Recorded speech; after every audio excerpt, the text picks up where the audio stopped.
Hello everyone! So today I'm going to take you along with me as I go plant shopping. I'm sort of reaching that point in the quarantine where I feel like I need some plant friends to listen to Taylor Swift's new album with me. So human connection is great, but plants are also fun too. Alright, but since this is an online cafe, I'm going to teach you how to make one of my favorite new summer drinks, which is condensed milk matcha. I got this idea from my friend Samuel, whose mom made it for him, and then he told me about it, so I am so thankful. All you'll need is condensed milk, some matcha powder, and hot water. And if you have a milk frother or a bamboo matcha whisk, those will also come in handy as well, because you need something to mix the powder in the hot water to create this really creamy and smooth drink. So now I'm going to add in a little bit over a teaspoon of matcha powder, and traditionally this is sifted through a very fine mesh sieve or a sort of sifter, but today I'm just putting it in and making sure that I whisk it super duper well so that I don't have any lumps. So now you're just going to pour enough water to just soak all the powder up, and now you're just going to mix it all up. This is my favorite part because this is where you can really see like the creaminess of the matcha come to the surface. And you know when you're done when you feel like you've mixed it enough and that there are no clumps. And it also turns this beautiful creamy light green color. Also, matcha originates from Japan and is grown with this shade-grown leaf and dried out for about 3 to 4 weeks before it's pulverized into a fine powder.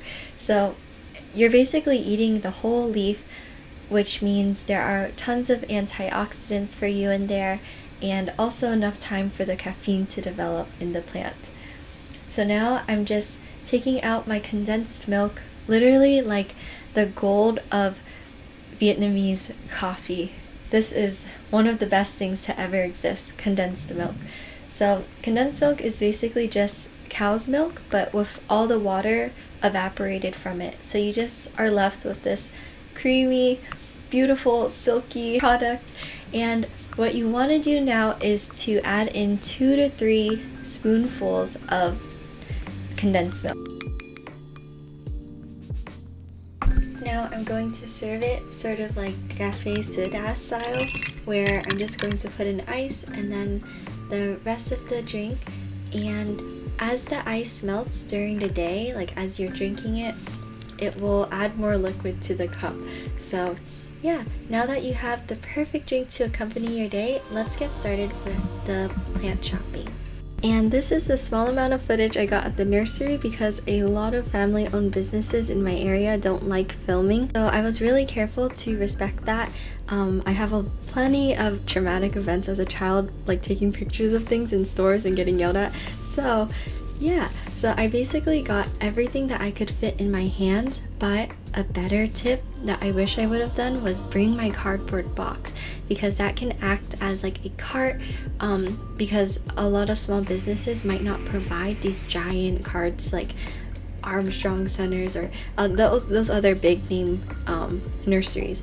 So now when I got home, I just picked up some plates that I found laying in the backyard from previous plants, and now they have a new home and my plants have a new home.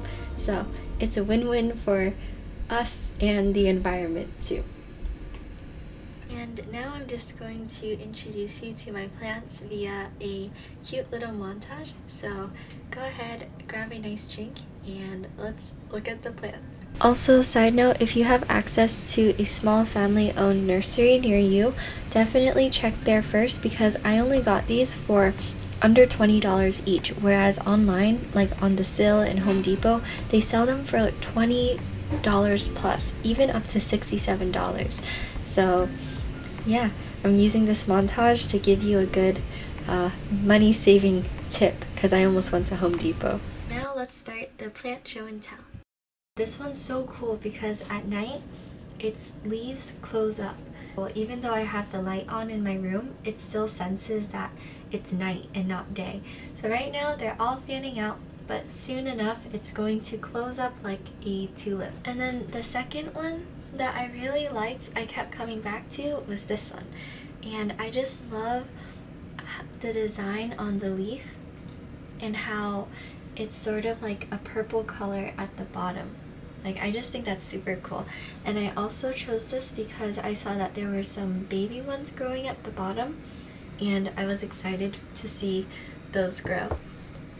And finally, this one is sort of like a common one that I see at a lot of nurseries. The other two seemed more unique to me, but I've always loved this one. I love the striped design on it, and it was just very cute too. Overall, thank you so much for watching cafevi. I hope you liked the matcha recipe and also like watching me introduce my plants.